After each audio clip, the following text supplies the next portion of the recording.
নাই হই তোদিগে যে পরিকা অবিরাম যায় ধাই সকল প্রেম মা মোর ঝরে যে আখি লুহ বুকু তଳେ ভরে কহ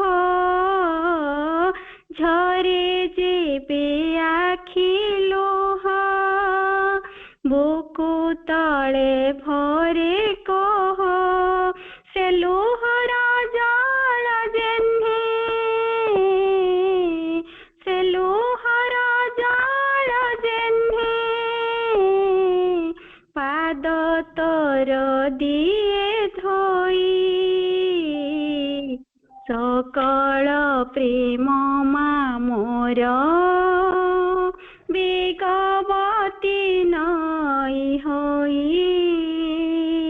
তোদিগে যে পরিকা অবিরাম যায় ধাই সকল প্রেম মা মোর ঘটিলে আপদ রাতি অরাতি উঠিলে মাতি ঘটিলে আপদ রাতি অরাতি উঠিলে মাতি বুকু বিজড়িত করি বুকু বিজড়িত করি ধরি তো চরণ দুই সকল প্রেম মা মোর বেগবতী নাই হই তোদিগে যে পরিকা অবিরাম যায় ধাই সকল প্রেম মা মোর। ସମସ୍ତଙ୍କୁ ନମସ୍କାର, ଶୁଭ ସନ୍ଧ୍ୟା।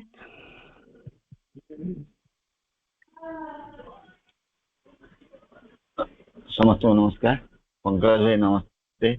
नमस्ते। आप कार्यक्रम स्टार्ट करते हैं।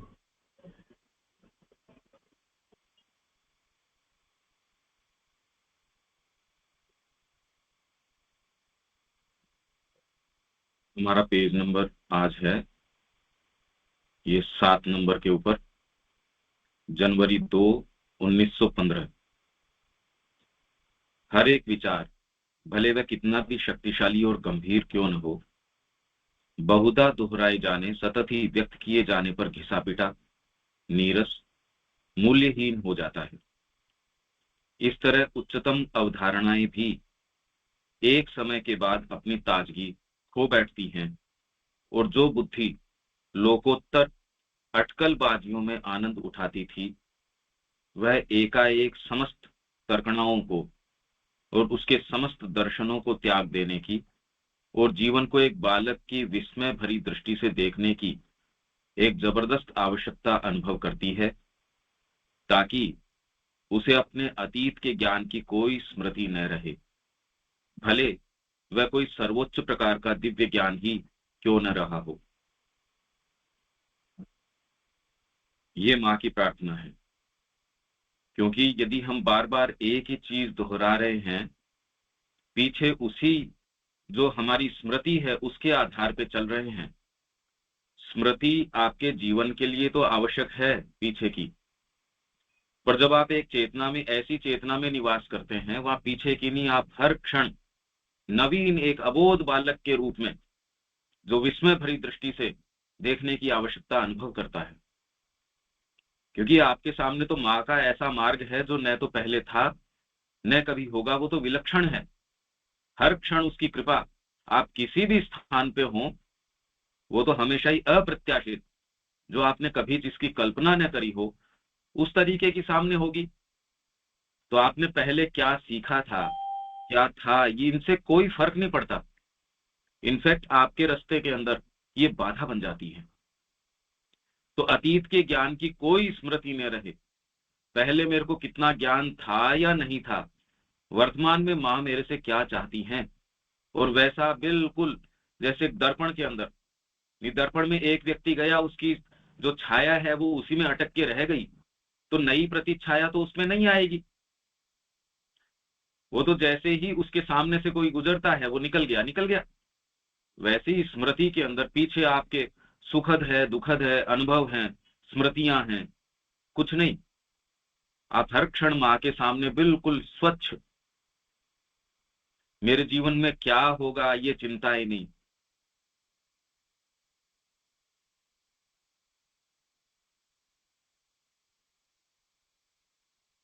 ये कहना सच है, ये माँ की प्रार्थनाएं हैं, कोई सामान्य स्तर के ऊपर नहीं है, बहुत ही गहरे स्तर के ऊपर हैं ये।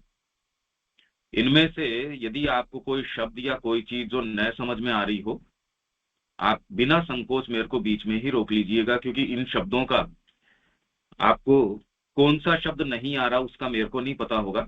मैं कोशिश करूंगा उसका ओवरव्यू आपको देने की। यह कहना सच है कि समय के विभाजन बिल्कुल कृत्रिम है, कि नए वर्ष के लिए जो तारीख दी जाती है वह अक्षांश रेखाओं, जलवायु, रीति नीति के अनुसार अलग अलग होती है, और वह बिल्कुल रूढ़िगत होती है। जो डेट्स दी जाती हैं, जो तारीखें, आज ये तारीख है, नया वर्ष आ गया, ये महीना है, ये तो खाली एक प्रयोग के लिए है, आप एक व्यावहारिक जीवन चला सके उसके लिए है। आंतरिक व्यक्ति की तारीखें, उसकी समय सीमा, उसका चलने का तरीका, और एक दिन में ही हो, आपके एक दिन में कई दिन हो सकते हैं। मतलब आप सुबह उठें, रात को सोएं, वो व्यक्ति बिल्कुल हो नहीं हो सकते। आप इतना ग्रो करना चाहिए आपको कि कुछ कुछ घंटों है जो मनुष्यों के बचकानेपन पर मुस्कुराती है और अपने आप को गहनतर सत्यों के द्वारा निर्देशित होने देना चाहती है।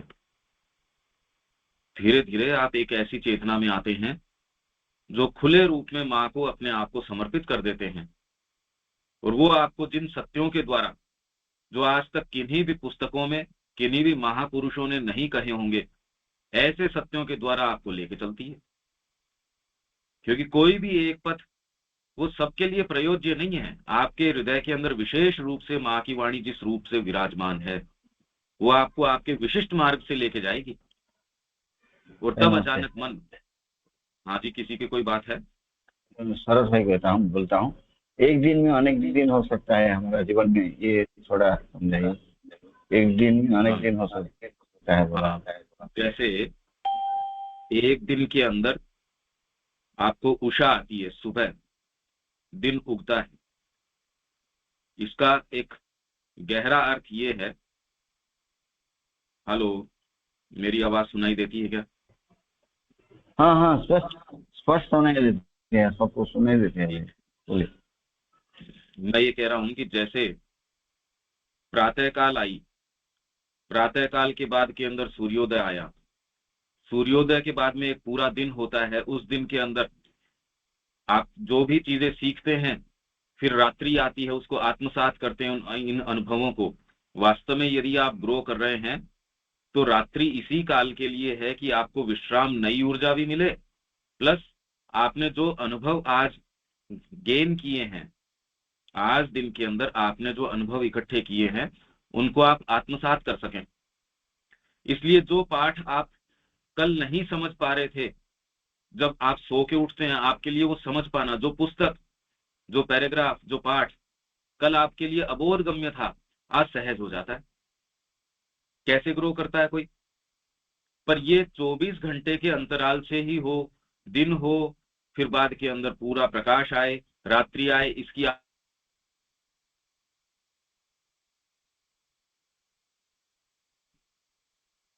जैसे एक छोटा सा रियलाइजेशन आपको हो सकता है बहुत से वर्ष लग जाएं, और रामकृष्ण जी है, एक एक दो दो घंटे के अंदर वो काम कर रहे थे।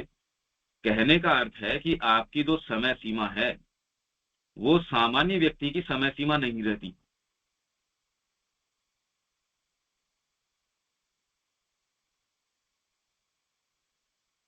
क्या हुआ ऐसा जीवन जी के।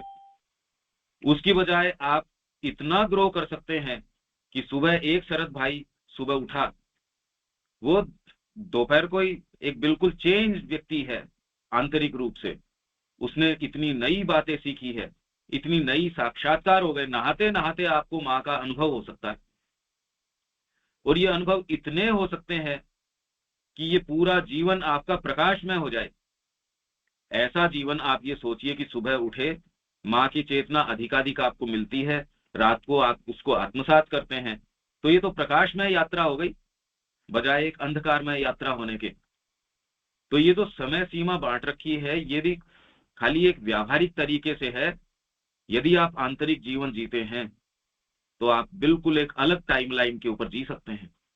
जैसे आप जब भाव में होते हैं उस समय घड़ी अलग चलती है, जब आप गहरे क्षणों के अंदर होते हैं या एक आप उत्तेजित क्षणों के अंदर होते हैं, वो घड़ियां कैसी चलती हैं। तो इसलिए समय के विभाजन बिल्कुल कृत्रिम है। आप जो घंटे मिनट, आप बहुत सारे वर्ष जी जाते हैं,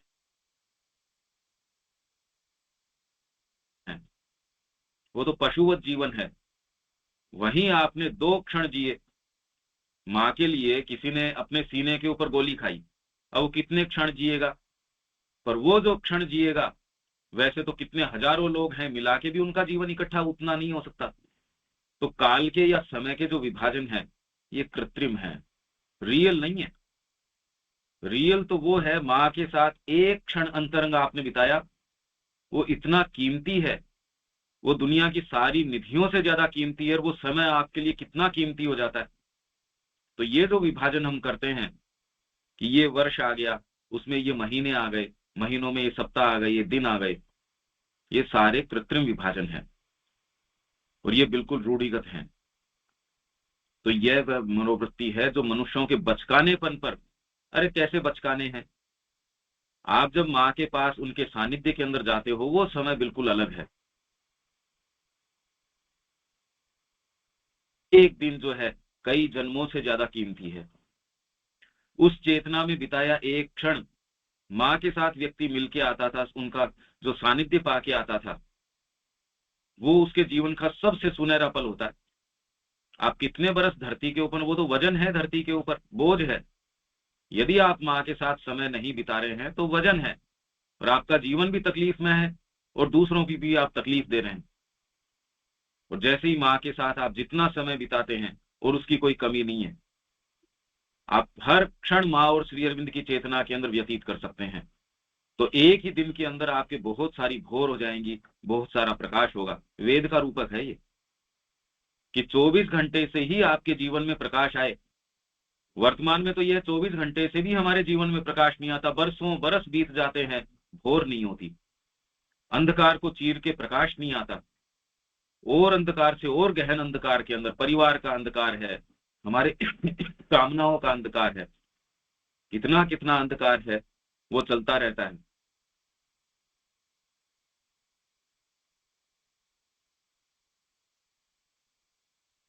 ये मार्ग,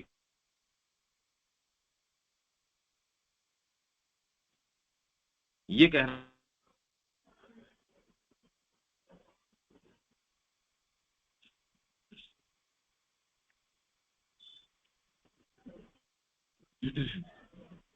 मैं नमस्ते।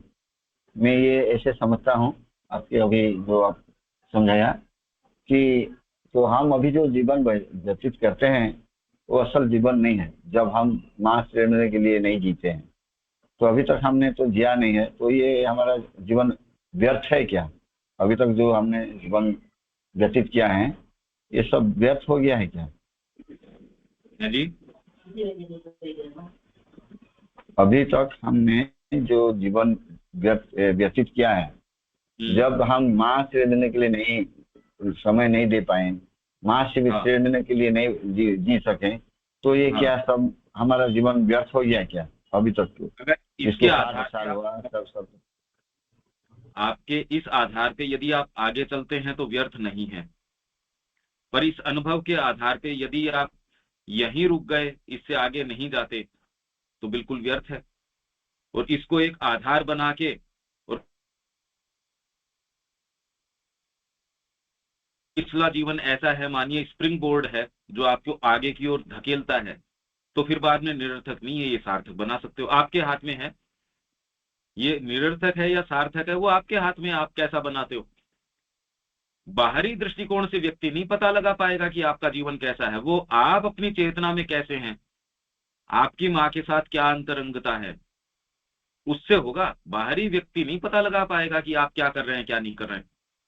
श्री अरविंद आश्रम के अंदर श्री अरविंद तो अपने रूम में थे, बाहरी लोग तो ये देख रहे थे। इवन रविन्द्रनाथ टैगोर ने कहा रे एकमात्र इन्हीं से तो देश के अंदर आशा थी कि ये स्वतंत्रता की ओर लेके जा सकते थे, कहां बीच के अंदर ये छोड़ के बताइए एकांत के अंदर गए हैं। पर जब वो श्री अरविंद से मिले, मिलने के बाद उन्होंने जो कविता लिखी वो तो बंगाली के अंदर लिखी, आपके लिए तो सहज है ओरिजिनल पढ़ना, मेरे को तो ओरिजिनल नहीं आती। देखिए कितनी सुंदर कविता।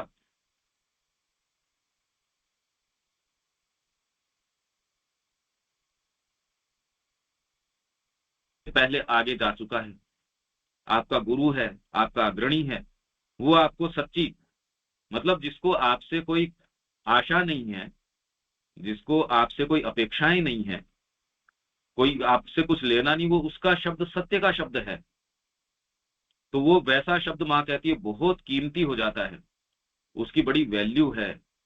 अगर कोई ऐसा व्यक्ति हो, सच्चा व्यक्ति आपका, सच्चा मित्र, वो आपको जो सलाह देगा वो बड़ी कीमती सलाह है। तो अभी तक का जीवन आपका हम चाहते हैं कि आधार बने एक नवीन जीवन के लिए। अब उसको आप बना पाते नहीं बनाते वो तो आपके संकल्प के ऊपर है। ये प्रयास तो इसीलिए शुरू किया कि नहीं होना चाहिए ऐसा। हमारा जीवन कितना मूल्यवान जीवन है, और जितना ही ऑफर होता है उतना ही वो स्वर्णमय होता है, उतना ही अच्छा होता है। ठीक है शरद भाई?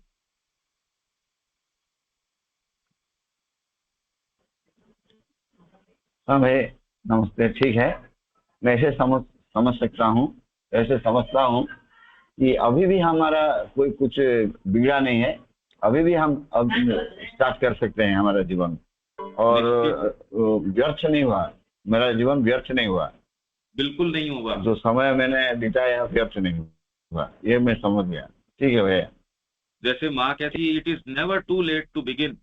आपके जीवन का यदि अंतिम क्षण भी है तो भी आप माँ को हृदय से पुकार के कहते हैं लो माँ मैं आपका हूं, तो भी आपका जीवन व्यर्थ नहीं है।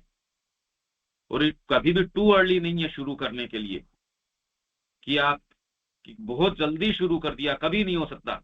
शुरुआत तो इवन माँ के पेट में भी करी जा सकती है, पर आप ये नहीं कह सकते मेरा पूरा जीवन चला गया, अब लास्ट क्षण बचा है, अब तो क्या करें, व्यर्थ चला गया। वो भी कोई कारण नहीं है, उस समय भी माँ को दे दो अपने आप को।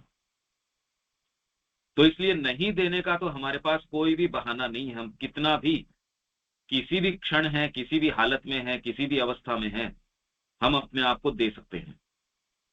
और जैसे ही आप देते हैं, ये भाव भी अपने आप को कितनी चेतना से, कितने आनंद से भर देता है। और जो विचार आपके अपने आप के ऊपर मुड़ के आते हैं वो कितना तकलीफ दे विचार हैं। मैं इतना बड़ा हूं, मेरे इतने कीर्तिमान है, मैं इतना अच्छा साधक हूं, मैं, अरे ये विचारों में तो दुर्गंध आती है। तो शुरू तो कर ही सकते हैं।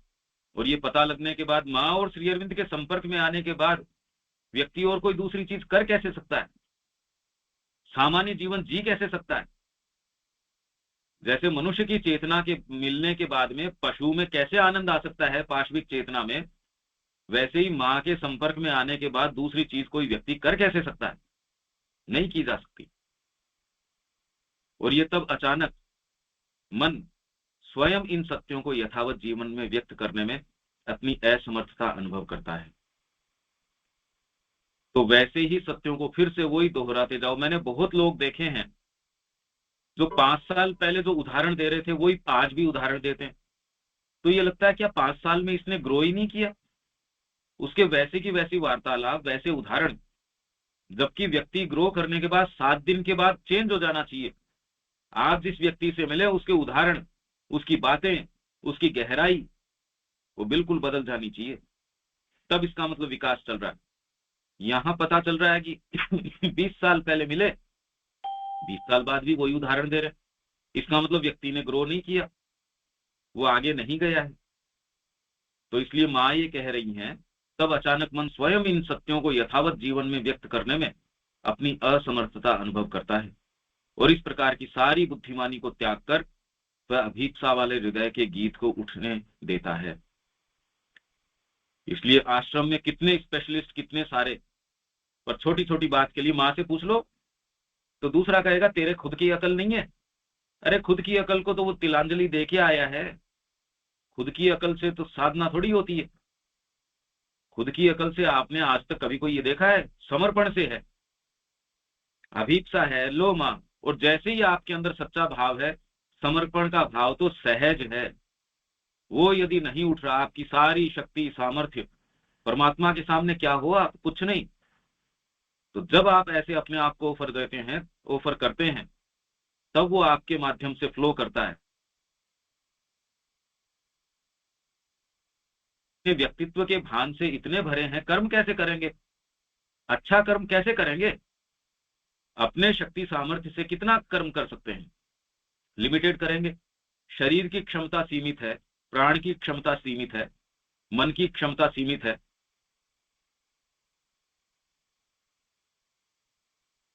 हम अपने बलबूते पे कितने भी बलिष्ठ हों, कितनी क्रिया कर सकते हैं? कुछ नहीं, कुछ भी क्रिया नहीं कर सकते। वह हृदय जिसके लिए प्रत्येक परिस्थिति एक अधिक गहरी, अधिक बृहत और अधिक तीव्र अभीप्सा का सुअवसर बन जाती है। पश्चिम का नववर्ष आरंभ हो रहा है, ये इसलिए कह रही हैं जो है 2 जनवरी की है।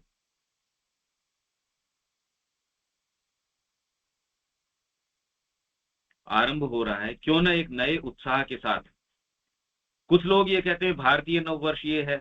अरे आप रोज मनाओ ना, आपको कौन मना कर रहा? आपको अभीप्सा करने से, अपने आप को रोज एक ओकेजन बनाना माँ को देने के लिए, उससे कौन मना करता है? हमारे लिए जो प्रत्येक दिन जो है नवजन्म है, एक नया आरोहण है, कौन मना करता है? ये पश्चिम का है, पूर्व का, कहीं का भी है। भाई आपको अच्छा भोजन मिल रहा है, कोई ओकेजन, उसका कोई नाम देने की आवश्यकता थोड़ी है कि इस ओकेजन पे है, ये नहीं होगा तो अच्छा भोजन नहीं करेंगे। तो माँ को देने के लिए कोई सा भी नववर्ष हो, क्या फर्क पड़ता है?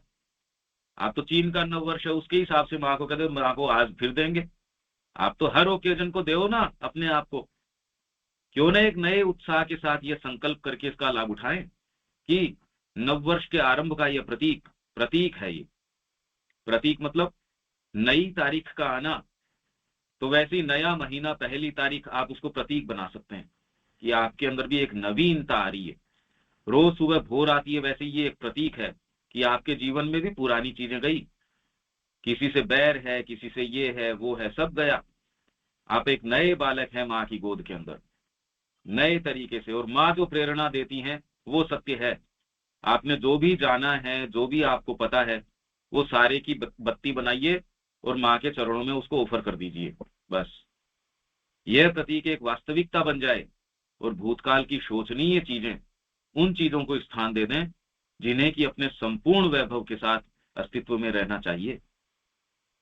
सदा ही हम यह मानते हैं।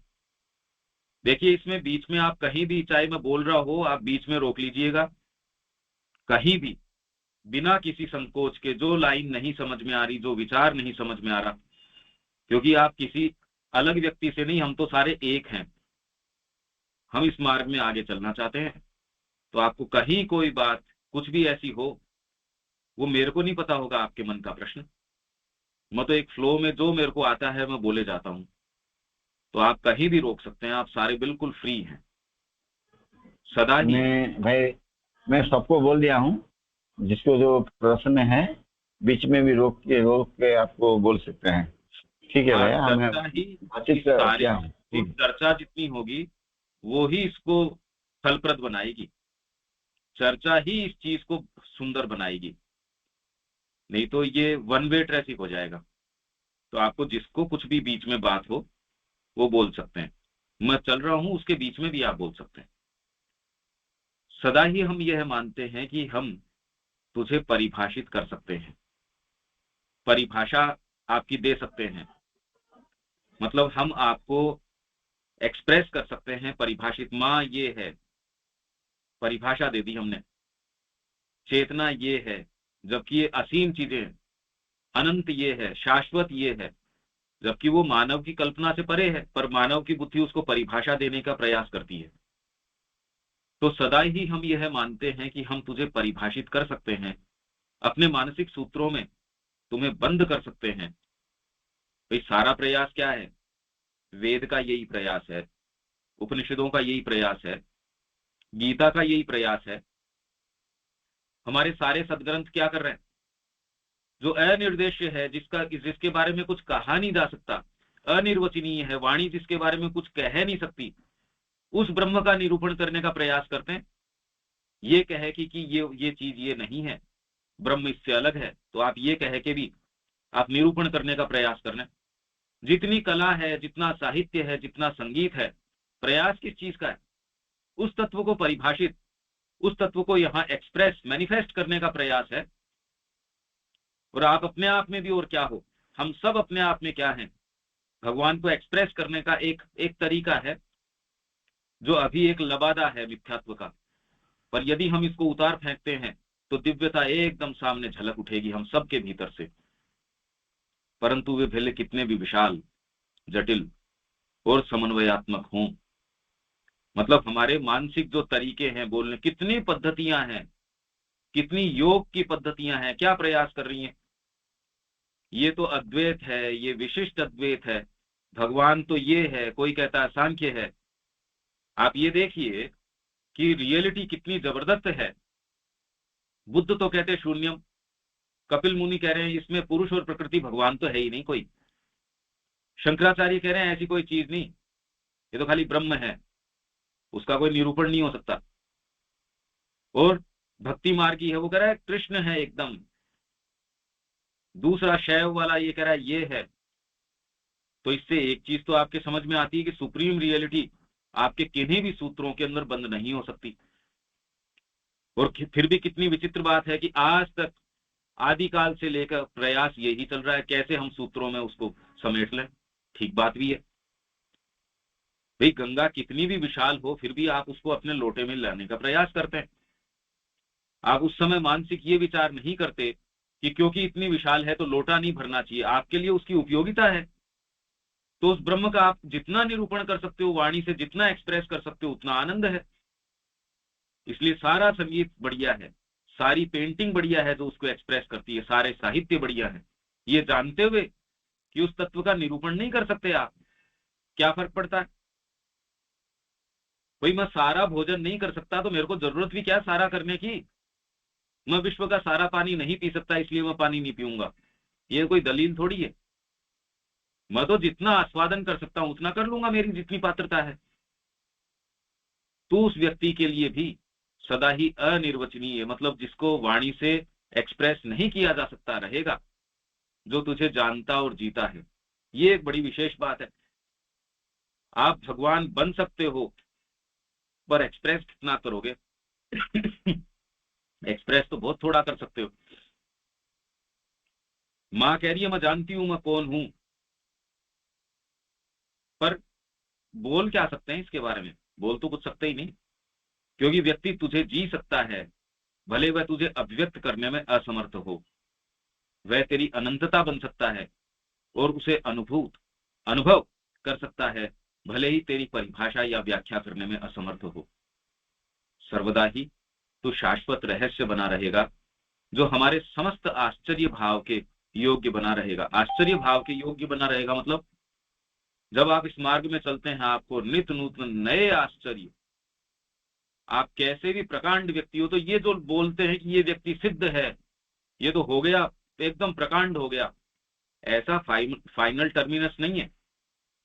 एजेंडा के अंदर कहां मां 84-85 वर्ष की उम्र के अंदर,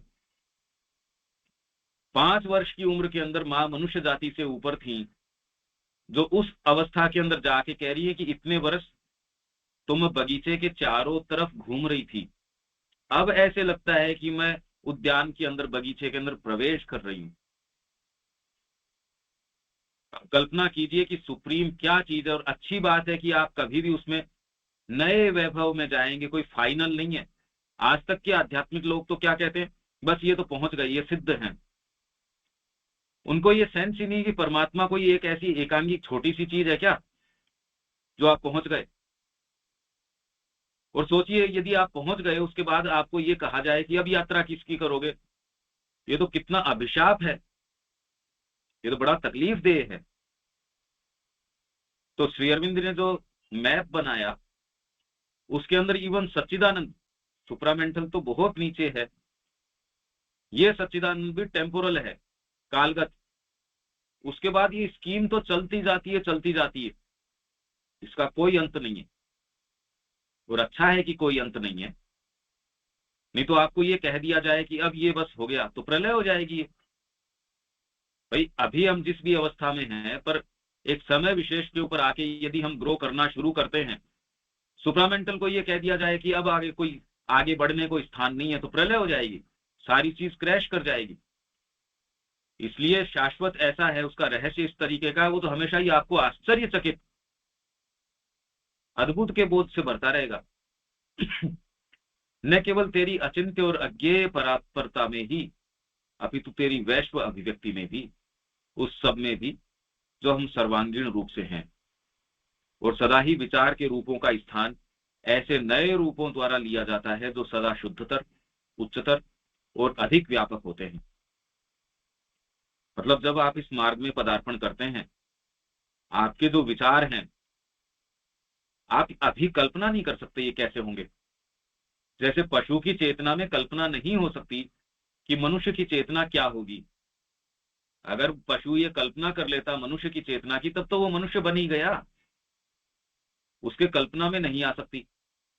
तो वैसे ही ये जो शब्द है, आपको ये कहा जाए कि बाद में आप और शुद्ध, आपकी चेतना और उच्च और व्यापक हो जाएगी, तो हमारे लिए कोरे शब्द, हम नहीं जानते कि क्या होगा, हम जान सकते भी नहीं जब तक ग्रो नहीं करते। परंतु इनमें से कोई एक भी इसके लिए पर्याप्त नहीं माना जाएगा कि हमें इसका आभास भी दे सके कि तू क्या है। आप कितने भी ज्ञाता बन जाइए, कुछ भी बन जाइए, जगदम्बा को क्या जान सकते हैं। हाँ, जितना आपके लिए आवश्यक है उतना जगदम्बा जना देगी आपको। पर आपने सभी चीजें जान ली, आपको पूर्ण ज्ञान हो गया, ये नहीं हो सकता। और ये अच्छी बात भी है। भाई हमको सारी चीज, ये तो अहम सोचता है, अरे मेरे को सारा पता नहीं है। आपको क्यों पता होना चाहिए। जैसे किसी ने प्रश्न किया कि माँ तो सर्वज्ञ है, तो श्री अरविंद का सर्वज्ञ का मतलब ये थोड़ी है कि अमेरिका ने इस समय किसी मिस्टर जोन्स ने क्या नाश्ता किया वो माँ को पता होना चाहिए। फंडामेंटली माँ जान सकती हैं, ऐसा नहीं है कि वो नहीं जान सकती, पर माँ अपने आप को कोई एक सुपर ईगो थोड़ी है कि उनको हर चीज का पता होना आवश्यक है। सोचिए कितनी समस्या की बात हो गई। माँ को ये थोड़ी है कि साहब कॉइन ऑपरेटेड, कोई कॉइन डाल के चलने वाली मशीन है, आपने कोई भी सवाल पूछा फट से उसका उत्तर आ गया। ये तो हमारी अहमात्मक चेतना सोचती है इस तरीके से। हम इतने क्षुद्र हैं, इतने लिमिटेड हैं कि हमको लगता है कि कोई अनलिमिटेड है या कोई ऐसी चेतना, उसमें तो फिर ऐसी ही चीजें होती होगी। आप अपनी ही मानवीय चीजों को भगवान के ऊपर लगाने का प्रयास करते हैं, पर पशु कल्पना करके भी मानवीय चेतना में नहीं आ सकता। वैसे ही हम कितनी भी कल्पना की ऊंची उड़ान भरें, जगदम्बा की क्रिया को क्या समझ सकते हैं। कितने विशाल से विशाल भी हम कुछ भी हो, प्रकांड हो, ऋषि हो, मुनि हो, कुछ भी हो, क्या है उसकी एक किरण को ही जान सकते हो, वो थोड़ा बहुत जितना उसने आपको प्रकाशित किया है। वो तो सूर्य है और सूर्यों से भी परे है। और हर नया तथ्य एक नई समस्या होगा, अपने से पूर्व की सभी समस्याओं से अधिक अद्भुत और रहस्यमय। और आनंद की बात है कि ऐसा है। वर्तमान जीवन में तो ऐसा कुछ है नहीं जो आपको लगे अद्भुत है। आप तो सोचते रहे कैसे पिंड छुटाएं इससे। तो भी अपने अज्ञात और अपनी अयोग्यता को देखते हुए भी मानसिक सत्ता प्रकाशमान, मुस्कुराहट भरी और शांत रहती है, मानो उसे परम ज्ञान प्राप्त हो। तू होने का ज्ञान, मतलब भगवान बन गए। आपको ये सेंस है कि मैं कौन हूं, आपको ये वास्तव में सेंस होना चाहिए, फिर आप उससे नीचे का काम नहीं कर सकेंगे। जैसे आपको ये महसूस हो गया कि आप अंतरात्मा हैं, तो आप पशु के जैसे भोजन में रस नहीं ले सकते, आपको शर्म आएगी, अरे मैं तो आत्मा हूं, ये आत्मा ये काम करने के लिए आई है क्या। आप कोई गलत व्यवहार, कामना का व्यवहार, जो भी आपके ओहदे से नीचे, कि राजा है तो राजा की अपनी एक मर्यादा है, या एक प्रधानमंत्री है उसका अपना एक प्रोटोकॉल है। तो जैसे विवेकानंद जी कहते हैं, अरे तुम वेदांत की संतान हो, आप फिर बाद में अपने डेकोरम से नीचे का व्यवहार नहीं कर सकेंगे। तो इतना तो आप कर ही सकते हो। तो तू होने का ज्ञान, असंख्य रूप से, अनन्य और अनंत रूप से, बिल्कुल सहज रूप से तू होने का ज्ञान। मतलब धीरे धीरे माँ की ये प्रार्थना है, तदात्मता, आपके सच्चे स्वरूप के साथ आप वास्तव में क्या हो, उसका बोध, उसका सेंस। विवेकानंद जी तो पूरे विश्व में यही कि तुम वेदांत की संतान हो, तुम ब्रह्म हो, स्वीकार करो इस बात को। ये अपनी प्रार्थना 2 जनवरी की हुई। इसमें यदि कोई प्रश्न हो, नहीं तो हम अगली प्रार्थना के ऊपर चलते हैं। किसी के भी इसमें कोई प्रश्न है अभी तक? थोड़ा पूछता हूँ। तो हमारा तादात्म्य तो हम समझते हैं, लेकिन ऐसा माँ के साथ तादात्म्य नहीं हो सकते हैं। आप जो बोला, हम अभी भी माँ के साथ बोलचाल करते हैं, ऐसे मुझे चाहिए, ये मेरा होना चाहिए, ऐसे करते हैं। तादात्म्य होने से तो सब कुछ मिल जाएगा। आप तो बोला हम तो ईश्वर का संतान है, ये हमको, हमारा पास क्यों भाव, ये समझ में नहीं आता है हमको। हम क्यों ऐसे माँ के साथ व्यवहार करते हैं? अभ्यास से है। जैसे गीता के अंदर अर्जुन को कहा, अर्जुन ने पूछा कि भी मैं कैसे करूं, तो कहा अभ्यास है न तू कौन थे, अभ्यास करते रहो। और इसके अंदर कई बार पाने की जो आपकी इंटेंसिटी है, तीव्रता है, वो भी मार्ग में एक बाधा होती है। आप एकदम खुला छोड़ के माँ के साथ संवाद में, और संवाद में जल्दबाजी मत कीजिए। तो उसमें भी एक क्षण ऐसा आएगा जब सारे विचार, सारी चीजें वो एक बार साइड हो जाएंगी, और धीरे धीरे आप रोज सोने से पहले इतना ध्यान तो कर ही सकते हो। आप अपना माँ के साथ तदात्मता, आप उनके अंदर अपने आप को ढीला छोड़ रहे हैं, उनकी गोद के अंदर पूरा अपने आप को खो दे रहे हैं। तो उनकी चेतना अपने आप रोज ये प्रैक्टिस कीजिए ना, क्या दिक्कत है। तो आप ये पाएंगे कि कुछ दिन के बाद में आपकी चेतना में इतना फर्क है, आपके क्रियाकलाप में फर्क है, आपके चिंतन में फर्क है, आप वो ही व्यक्ति रह ही नहीं सकते। ये चिंतन तो, ये ध्यान तो आप करके सो ही सकते हैं। अपने आप को एकदम ढीला छोड़ दीजिए और ये विजुअलाइज कीजिए, आप ये मनोचित्रण कीजिए, मन के अंदर ये चित्रण कीजिए कि आप अपने आप को धीरे धीरे धीरे धीरे माँ की चेतना में तदात्म कर रहे हैं। ये बहुत सुंदर ध्यान हो जाएगा, एक बहुत फलप्रद ध्यान है। नहीं तो कोई इस केंद्र के ऊपर ध्यान केंद्रित करो, ये त्राटक करो, ये करो। मैं तो कह रहा हूं आप सीधे परिणाम के ऊपर जाओ ना, माँ के ऊपर केंद्रित करो अपने आप को, और अपने आप को पूरा उनमें ढीला छोड़ दो। फिर आपके हृदय में जो वो वाणी कहेंगी उसको सुनने का रखिए कि वो क्या कहना चाह रही हैं, आपसे क्या चाह रही हैं। जब ये तदात्मता होगी, जब आपकी अंतरंगता होगी, वो आपके हृदय में वाणी कहेंगी। और जितना ही आप उसको और आगे लेके चलेंगे, उतना नजदीकी तदात्मता और हो जाएगी आपकी।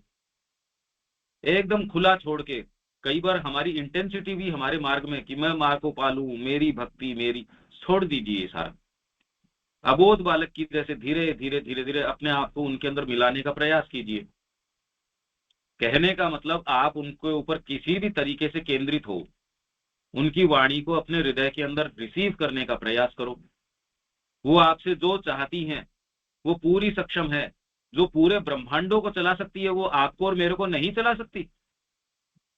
हम में तो फिर भी बुद्धि है या मन का प्रादुर्भाव हो गया, वो तो एक जड़ जीव को भी चला रही है। एक बीज के अंदर से कौन सा वृक्ष लेके आना है एकदम बिल्कुल सही तरीके से, यदि नहीं होता खेती कैसे कर लेते। अगर किसी बीज में से कुछ भी आ जाता तो कृषि नहीं हो सकती थी, ये भौतिक ब्रह्मांड भी नहीं चल सकता था। तो यदि आप ढीला उनके प्रति अभी चला तो वो ही रही है, पर उसका सचेतन आनंद नहीं है। और जब आप खुला छोड़ देते हैं, आपके हृदय में जो वो वाणी कहेंगी, आपसे अंतरंग वार्तालाप करेंगी वो, शरद भाई आप सबसे। पर इसके लिए आपको थोड़ा सा फ्री होने की आवश्यकता है। पहले मन में सारे ढांचे आपने तो बना रखे हैं, उसको बुलाते हो वो उन ढांचों में आएगी नहीं। आप अपने मकान के अंदर प्रधानमंत्री को बुलाते हैं तो वो उसके प्रोटोकॉल्स हैं, सारी व्यवस्था करती है।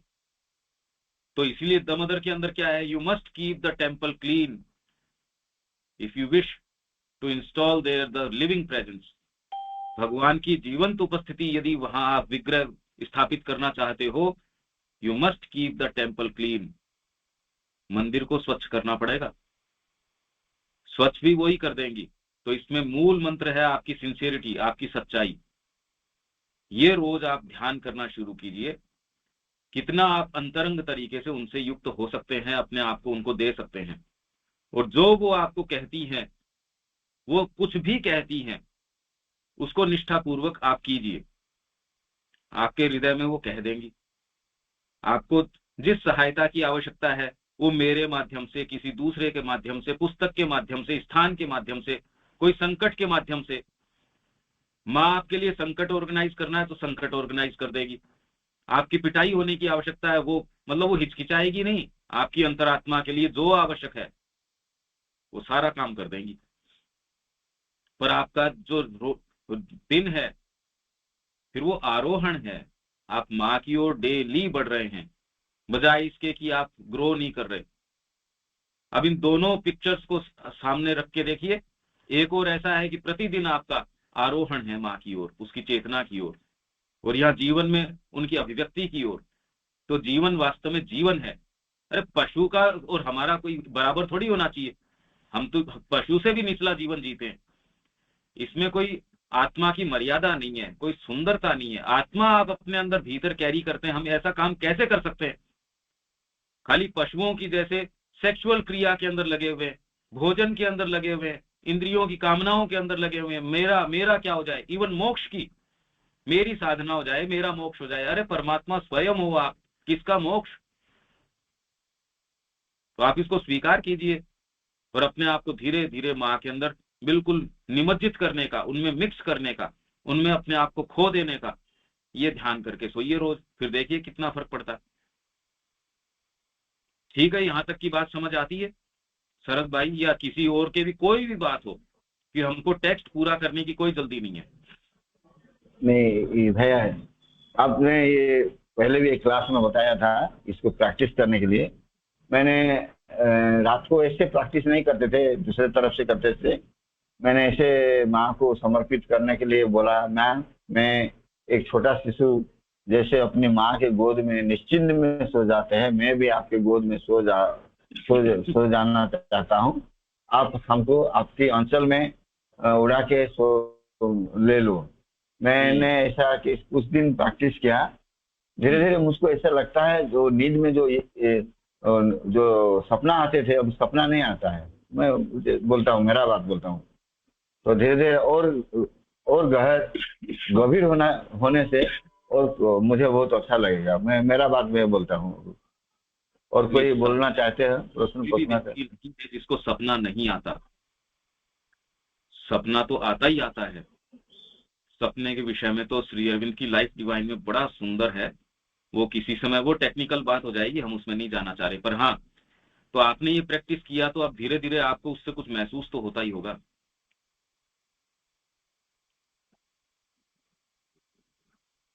ठीक है, और कोई पूछना चाहते हैं पूछिए, और कोई पूछना चाहते हैं? हाँ, अगर किसी को कुछ पूछना है तो ठीक है, नहीं तो हम अगली प्रार्थना के ऊपर चलते हैं।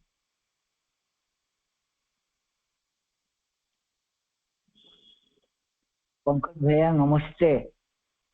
नमस्ते।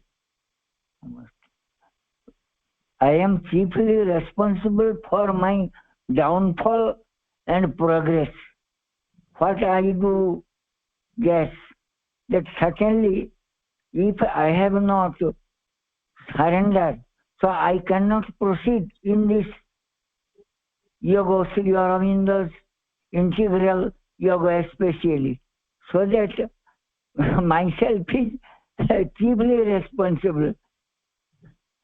I am at one with your talking and conversation too. Please make me understand what I am telling, it is correct or not. No, actually you are completely concentrated on yourself, your progress or your downfall. So means finding yourself to be responsible for all that. The productive thing, the positive thing would be to concentrate on mother, on her work, rather than concentrating on whether you are progressing or not progressing. That is not productive. That is counterproductive, because you are all the time concentrated on your sadhana. This is what I am saying, that even your moksha, even your siddhi, your realization will not matter to you. The only thing that should matter to you is working for the divine. If her work is fulfilled, that should fulfill you, not your own progress or what it is. It's because I have no total surrender. So how it can be possible? I am now, that means I am practicing yoga. Still then, I have some shortcomings and weakness. What that means I am unable to do or practice Sri Aurobindo Yoga, especially because in my day-to-day life, I am facing so many difficulties, chaos, calamities, and so many that means difficulties arises. So myself is only remembering and offering mother, but it is not my total surrender. So still then I am in Savitri, what Sri Aurobindo has told, all can be done if the God touch is there. But in reading, that means I am only thinking and only reading, but still I am not practicing. So how it can be possible on my part if I have no such surrender, total surrender, especially, brother? Yeah, I understand what you are saying, but you are associating with your outer part, what you call yourself, but you are a soul. So better not concentrate on all these things. Concentrate always on the mother. If there is any thought about yourself, your progress, your sadhana, that is taking you down, so better always concentrate. If you have any idea about yourself, that means you are quite free. Engage yourself productively, fruitfully. Otherwise, any thought about oneself, even though about one's mukti, liberation, all these are counterproductive. That means you have quite lot of time free. You should engage yourself productively. ये पूछ रहे हैं शरद भाई कि मेरे में surrender नहीं कर पा रहा, मैं कैसे ये करूं? तो कोई अपने बारे में इस तरीके का विचार भी आता है, इसका मतलब आप बड़े फ्री हो। जिस व्यक्ति के पास सारे दिन इतना काम होता है, वो इस तरीके की बातें नहीं करता। जैसे घर के अंदर शादी हो तो वो ऐसी बातें नहीं करता, मेरी साधना, मेरी प्रोग्रेस, ये इस तरीके से साधना होती भी नहीं। जब अपने आप को आप दे देते हैं तो आप रहते कहाँ हैं? जब आपने घोड़ा बेच दिया, अब तो जो उसका नया मालिक है वो उसके साथ जो करे सो करे। आपने किसी को जमीन बेच दी, अब उस जमीन में कोई चूहों का बिल है, वो उसकी समस्या, आपकी थोड़ी है। तो मेरे बीइंग के अंदर, मेरे अंदर बहुत सारी समस्याएं हैं, वो है, अरे माँ की है वो तो। जब आप एक बार कह चुके माँ मैं आपका हूं, once you have said to the mother that mother I am yours, then all your weaknesses, all your strongholds, all of them belong to the mother. If you think about your sadhana even after giving yourself to the mother, that means you have not given yourself. Otherwise, if you have given yourself, all your defects, so-called defects, all your endowments, your plus, your minus, everything belongs to the mother only. That is not your concern, whether you are progressing or not progressing. Your thought, your time, your mind, everything belongs to the mother. So why should you be so much thoughtful about your own sadhana? If you are so much concentrated on your sadhana, that is best way of not progressing. If you are concentrated on the mother, then sadhana happens. If you think about sadhana, then you are reinforcing your ego only. That is a mystery. I think you are able to get my point. Yes, I do admit it heartily. Still then, in Bengali, there is a baul song that that means in Bengali that is a baul song that আমার ঘর বানাইয়া আমি থাই আর আমি কিন্তু ও ঘরের মালিক নাই পরের জায়গা পরের জমিন ঘর বানাইয়া আমি থাই আমি কিন্তু ঘরের মালিক নাই इसीलिए that means what you are telling only mother can save us because she is the that means only resources and she is the mitochondria of all forces, all that means sources and all things and all beings. So without mother we can't do anything. Yes. So what I do presume. But you are not even concentrated on whether mother will save you or not save you. That also is not your concern. That is her concern because you belong to her. If he wants, she will save you. If she doesn't, it is better you should not be saved. So all this depends on the mother.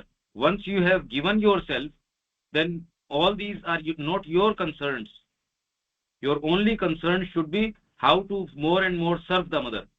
If there is any thought about yourself, it is as if you are making the prasad impure. You are tasting it in between. You are losing it of its own virginity, of its purity. So if there is any thought about yourself, your sadhana, better you concentrate more on the mother. That is a positive attitude. ठीक है, आगे चलते हैं. अपने पास थोड़ा समय है, मैं आगे और पढ़ देता हूँ इसको. जनवरी 11 Yes, I do admit it. Still then I am falling in hostile force. That means hostile force is attracting me so that how can I do sadhana? Only mother can save me. I know it. Still then I am grouping in wilderness. I am grouping in darkness and calling mother, mother. But actually I have not totally surrendered. So that no, hostile forces do not have so much free time. Only somebody who is sincere myself is and who wants deceiving. to move. Brother, myself is deceiving. So that I am only thinking about mother, but still I am not concentrating what you are telling. At first concentration, then meditation, and then surrender is very, very far away from But me. this is the whole problem. You know of the whole process of sadhana and you want to implement that only. You know all the secrets already and you want mother to comply according to that. And that you call surrender. So you are mixing up things and nobody can help you in that. And you say that hostile forces are not letting you go, but hostile forces do not have any free time for you. They have other business. There are a lot of people. So don't be in that pretext or this thing that hostile forces are attacking you or this or that. They have no interest in you at all. You have your own set pattern. You think this is sadhana, this is how you should move. And then you think you are surrendering because you are mixing up all these things. This is the problem. You know a lot about sadhana. And sadhana doesn't happen when you know about it. Should we move now? Certainly, I do admit it. Heartily, brother. और कोई Namaste. ठीक है, और कोई कुछ पूछना चाहते हैं? और रिक्वेस्ट को हम अभी नहीं पढ़ेंगे. और कोई कुछ ऐसे क्वेश्चन करिए भाई को, अपना कोई संदेह है क्वेश्चन कीजिए. वो और फ्रूटफुल होगा, क्योंकि ये इनको जितना स्पष्ट तरीके से मैंने जो उत्तर दिया मैं आपको समझा देता हूं। ये जो भाई अभी बोल रहे थे, क्या नाम था इनका? विकास भाई, विकास भाई। हाँ, ये यहाँ आए थे ना, विकास भाई। इन्होंने एक चीज ये कही कि मेरे को होस्टाइल फोर्सेस हैं वो आगे नहीं जाने देना चाह रही। तो मैंने बिना शब्द बचाए स्पष्ट तरीके से ये कहा कि जो होस्टाइल फोर्सेस है वो इतनी फ्री नहीं है कि अपना समय आपके पीछे व्यर्थ करें। जैसे एक चरागाह के अंदर भेड़ चर रही हैं, जो भेड़ प्रेम से चर रही हैं, जो गडरिया है उसको कोई डर नहीं है। जो भेड़ बाड़े को तोड़ के निकलना चाहती है वो उसी के ऊपर ध्यान रखता है। ये ऑलरेडी कह रहे हैं मैं इस तरीके से चलूंगा तब साधना होगी, मेरे को ये करना चाहिए, मेरे को सरेंडर करना चाहिए। व्यक्ति ने इतना बड़ा जाल बुना होता है अपने माइंड का कि ऐसे साधना हो सकती है, ऐसे सरेंडर हो सकता है। तो इस जाल में माँ को स्थान कहाँ है? आप तो अपनी साधना पे कॉन्सेंट्रेटेड है। साधना के ऊपर कंसंट्रेट करना अचूक उपाय है, साधना कभी नहीं होगी। आप माँ पे कंसंट्रेट हो रहे, उससे साधना होती है तो अच्छी बात है, नहीं होती तो अच्छी बात है। आपको उद्देश्य माँ है या साधना है? और साधना आप जानते भी क्या हैं? आप क्या कल्पना करते हैं साधना करने से आपका क्या होगा? जैसे पशु कल्पना नहीं कर सकता मानव बन के क्या होगा, वैसी चेतना में परिवर्तन होता है। आप क्या जानते हैं? कुछ नहीं। तो ये जितनी बातें कह रहे हैं मैं ये कह रहा हूं कि वो यदि आपने पूरा ये एक ढांचा बना रखा है, एक पूरा फ्रेमवर्क बना रखा है, हमको सरेंडर करना चाहिए, हमको ये भी करना चाहिए, हमको माइंड में साइलेंस आना चाहिए, पहले मेरे को ये पवित्रता लानी चाहिए, ये सब फालतू बातें हैं, ये बिल्कुल निरर्थक बातें हैं। यदि आपके हृदय में प्रेम है तो जगाई मधाई, आपने तो नाम सुना होगा, वो तो उन्होंने कभी अच्छा काम किया ही नहीं और फिर भी एक क्षण के अंदर भागवत बन गए। और वही जो व्यक्ति सारे समय माला जपता है, ध्यान करता है, अष्टांग योग करता है, चिंतन करता है, वो इतना घोर ऐसा खुद के ऊपर केंद्रित व्यक्ति होता है, उसका खुद का उद्धार भी नहीं होता। तो इसका सूत्र गहरा है। यदि जिस दिन आपको ये स्वीकार हो जाएगा, क्योंकि विकास भाई की तो उम्र भी पूरी है, अगर ये सूत्र उनको समझ में आया तो आज तक भटकाव क्यों? इसका मतलब जो सूत्र वो देख रहे हैं वो काम नहीं करता। जो औषधि मैं ले रहा हूं इतने बरस से और मेरी हेल्थ ठीक नहीं हो रही, और फिर भी मैं पलट के ये प्रश्न नहीं कर रहा कि ये औषधि मेरे को ठीक क्यों नहीं कर रही। तो इनको साधना के बारे में पूरे रहस्य पता है, साधना नहीं हो रही, और ये पलट के ये भी पूछ नहीं रहे कि फिर बाद में मैं कहीं ना कहीं गड़बड़ी तो है। साधना के ऊपर केंद्रित होना अचूक उपाय है साधना नहीं होने का। माँ पे कंसंट्रेट करना बड़ा मुश्किल है, क्योंकि व्यक्ति अहम से इतना बद्ध होता है, मेरी साधना, मेरी प्रगति, माँ के साथ मेरी अंतरंगता, मेरी उससे ये, मेरा ये है, कुल में मैं का ही पसार। और जो व्यक्ति उसके ऊपर निहित है, श्री अरविंद से पूछो, भगवान कृष्ण उनको आके ये कह रहे कि अरे आपको मैंने किसी और काम के लिए, फिर भी जुनून, 1947 तक इंतजार कर रहे थे श्री अरविंद कि मैं जाके देश का कुछ कर दूं, ये जुनून है। उनके गुरु भास्कर ले लेने का मैंने ऐसा व्यक्तित्व नहीं देखा जो अपने आप को इतना पूर्ण रूप से मिटा देता हो। तो इसलिए जब श्री अरविंद माँ से मिले, उन्होंने कहा पहली बार जाना समर्पण क्या होता है। हम तो अपने साधना से मैं इतना पवित्र नहीं हूं, मेरे अंदर ये दोष है, ये बातें आती कहां से? आप में दोष है, गुण है, दे दो माँ को। आप जो हो माँ को दो ना। आपका निर्माण, आपका गठन तो उन्होंने किया है। आप में अच्छी बात है तो वो धन्यवाद के पात्र हैं, आप में अच्छी चीजें नहीं है तो नहीं है, इसके लिए आप जिम्मेदार थोड़ी हो। You are not responsible for what you are. हाँ, पर आप ऐसे ही मृत्यु को पहुंच जाते हैं, उसके लिए यू आर रेस्पॉन्सिबल। आप ग्रो कर सकते हैं, आपके अंदर अंतरात्मा है। मेरे ख्याल से ये पॉइंट समझ में आ रहा है जो मैं अभी कह रहा हूं। किसी के भी इसमें कोई बात है क्या? क्योंकि ये किसी भी पुस्तक में ये बात नहीं हो सकती, ये तो आंतरिक अनुभव साधना से हो सकती है ये बात, नहीं तो पुस्तक नहीं कह सकती ये बात। पुस्तक कैसे कहेगी? पुस्तक तो आपको पद्धति बताएगी, समर्पण कर दीजिए, ये योग कर कीजिए, और पुस्तक बता भी कैसे सकती है? इसलिए 18वें अध्याय के अंदर भगवान ने आके सर्वधर्मान परित्यज्य, और उसका विवेचन नहीं किया फिर सर्वधर्मान, क्योंकि उसका विवेचन किया नहीं जा सकता। अपनी समय सीमा यहां होती है। किसी के भी कोई प्रश्न हो मन में तो हम उसको ले सकते हैं, किसी के भी। और कोई पूछना चाहते हो तो पूछिए, और 2-3 मिनट है, 1-2 मिनट है, नहीं तो मैं भाई को प्रसंग से बाहर थोड़ा पूछना चाहता हूँ। वो बताइए। अयोध्या में आश्रम का स्थिति कैसा है, थोड़ा संक्षेप में बताइए। आप अयोध्या गए थे, अयोध्या में हम सबका वो ये क्वेश्चन है, कैसा है अभी? नहीं, वहां हमारा प्रयास और आप लोगों का भी प्रयास जारी रहना चाहिए कि वो अक्षुण्ण बना रहे। उसके लिए आप अपना प्रयास, जो चिट्ठी लिखनी है वो जारी रहनी चाहिए, क्योंकि हमारे सबके प्रयास में ही माँ से जो प्रेयर करी उसी ने हस्तक्षेप करके उसको आज तक बचाए रखा, और अभी भी हम ये करेंगे तब जाके काम बनेगा। तो अभी बिल्कुल यथावत है और उसको कोई टच नहीं कर सकती कोई चीज। ये तो हमारी निष्ठा और सिंसियरिटी के ऊपर है कि हम अपना प्रयास बंद न करें।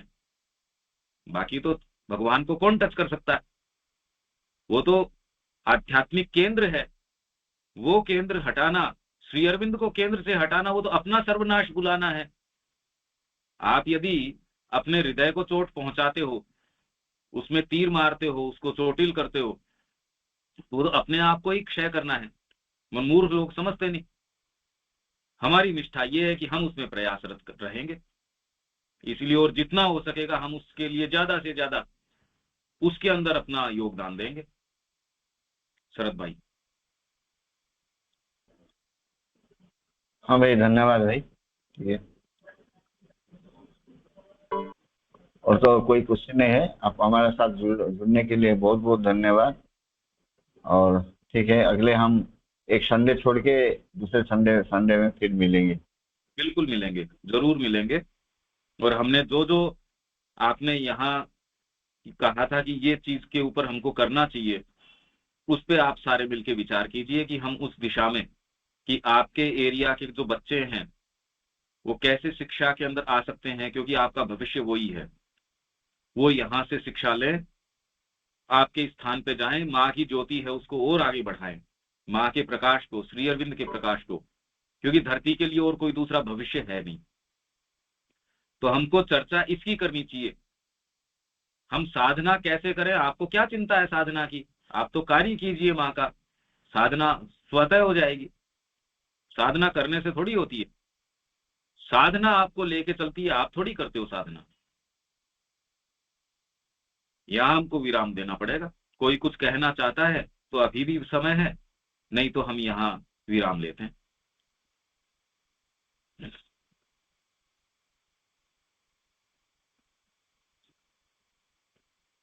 ये कुछ सुप्रभा जी बोलना चाह रही है क्या? ठीक है भैया, धन्यवाद आपको। कोई तो नहीं बोलेंगे आपका? ठीक, नमस्ते, सबकी तरफ से नमस्कार। नमस्ते। नमस्ते नमस्ते नमस्ते भैया। पंकज भाई चली गले, आम ओडिया कथा ही पार्मा एबे। आज तो निश्चित भाव आज क्लासटा आम समस्ते किसी ग्रहण करूँ, जीवन खाली प्रयोग करवा कथा। आउ नहीं पचारे क्या आशा भाई किए प्रश्न मन नहीं पचार से तो कहन पढ़ा गुरुत्वपूर्ण नहीं, आम बहुत किसी बुझीगला आज देख कितु छोट छोट जिन मैंने आम नहीं जानी गोटे बड़ जिनटे शरद भाई कौन आम समस्त विचार विकास भाई जेना प्रश्न कले तार आंसर से गोटे बड़ जिनटे कहले आम गोटे जमीन बिकी देचु, बिकी तो देचु से जमीन से काण कर आम भी कहीं चिंता करवा तार अर्थ हो मुझे समर्पण कर मन निजे की मोर विषय चिंता में क्या करमी, इटा केते बड़ जिनिस तुम अनुमान कर। तेणु आज आलोचना बहुत बढ़िया भले से विकास भाई प्रश्न कले माने भल उत्तर मिलला। इटा इटा देख समर्पण से कहला आमे तो माँ को स्थान समर्पण आम जोग खान कर से ऑटोमेटिक जोग हवा ना, से अनुसार बचवाटा कि सहज गला ना जीवन टा बुझा कथा। ठीक अच्छे भाई। ସେ ଯାଉଛି କାରଣ ବୁଝିଲା କହୁନ୍ ଟିକେ ଦୁଇ ଚାରି ପଦ କଥା ହଉ ଆଉ ଏଇନା ଆମର ଗୋଟେ ଭାଇ ଗୋଟେ ନୂଆ ଭାଇ ଅଛନ୍ କିଏ ସେଟା ତ ଜାଣିନି ହଉଛି AODH aurendraeleven.gmail.com କିଏ ଭାଇ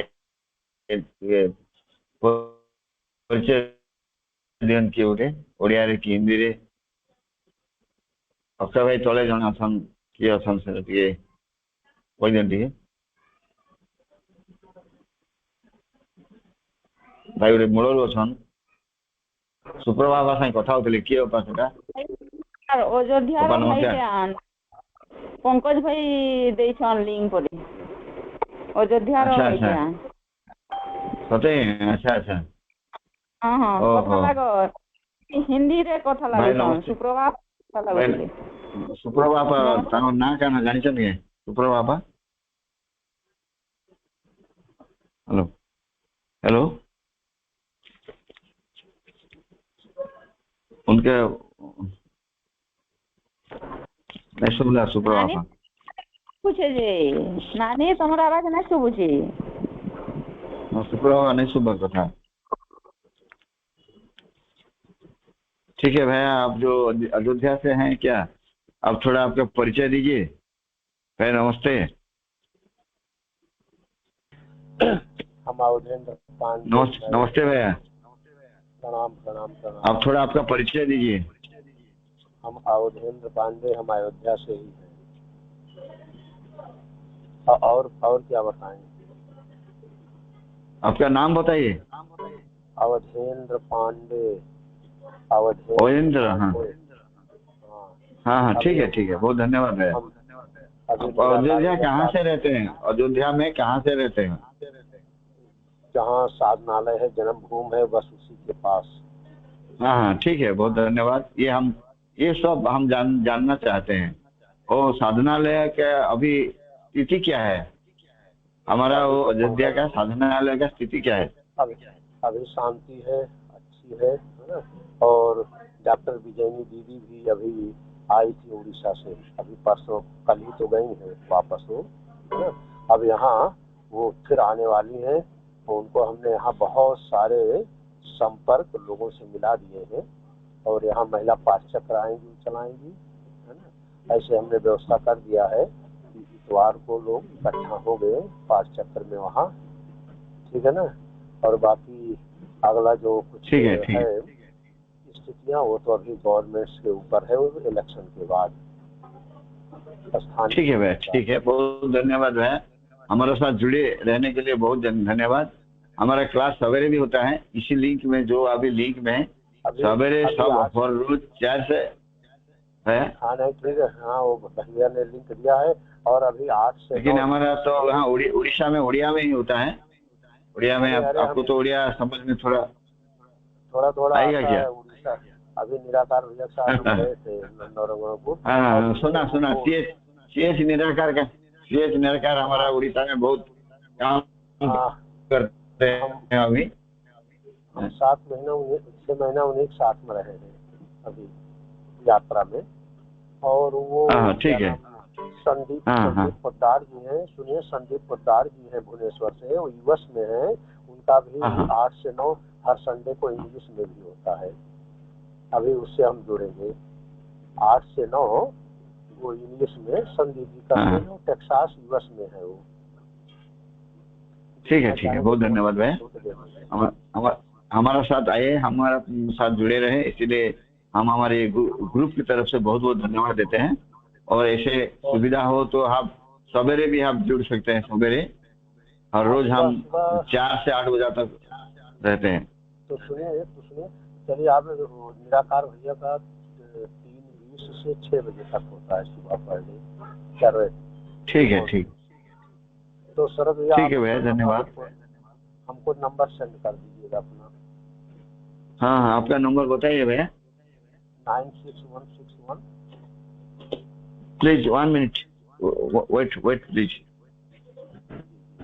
तो 96161 196-161 53 क्या 53? हाँ 906 53906। हाँ तो मैं बोलता हूँ 96161 53906। तो इस पर आप अपना 53906। जी जी जी। हाँ भाई। हमने जो यहाँ अयोध्या धाम श्री माँ श्री अरविंद पाठ अयोध्या धाम एक ग्रुप है, उसमें हम आपका नंबर भी ऐड कर देंगे। ठीक है, बहुत धन्यवाद है। आपका नंबर मैंने तो सेव कर दिया। बहुत धन्यवाद। और समस्या के भाई के क्या पचारो किसी पचरा अच्छे बोले। हाँ भाई नमस्ते।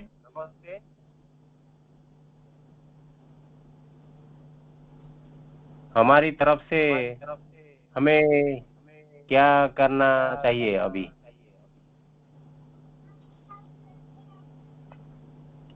अयोध्या के बारे में अभी तो अयोध्या में सब ठीक चल रहा है।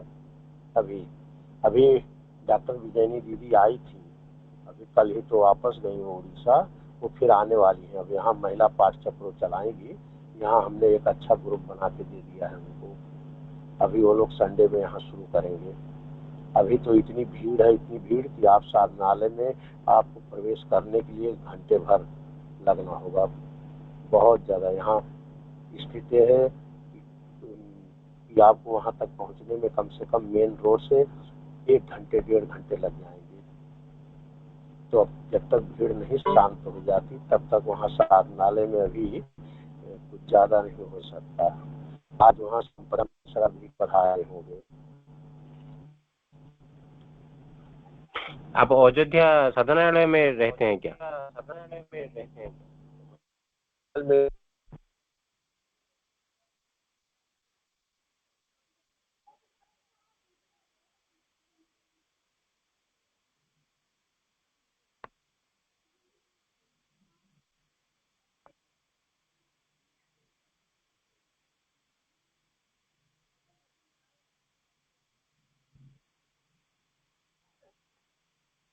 शरद भाई बोधे कटिगला कि?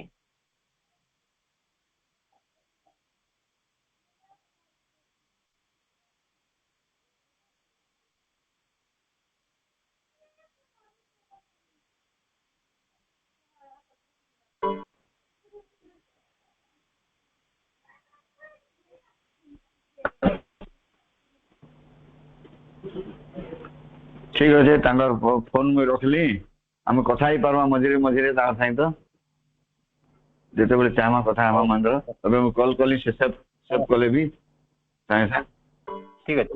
नंबर रखी तो हाँ नंबर कॉल कली बरे से रिसीव कले कॉल कली। हाँ हाँ हाँ ठीक है एटा दरकार है आज हमके के जी अयोध्या गले नहीं है। हाँ बहुत बहुत बहुत बहुत दरकार हवा। हाय हाय बहुत भल हला मजे लई साइसा मागली आ साइसा कॉल कली नी भूल अछि मटी सुनबा कम सुनली हमरे नातुनी टी डिस्टर्ब करथिला मते तो कॉल कली कॉल गला भी से मैं ना भी कोई दिली ना सेव कर दिथिबे ने से असुविधा नै बेन जा हो अयोध्या रो जने आश्रम रो जने जा हो गुडा पाई गला तार से तो खाली सब पाई परमा हमें बहुत काम दवा। ठीक है भाई समस्त नमस्कार बंदा नमस्कार रखे नमस्कार।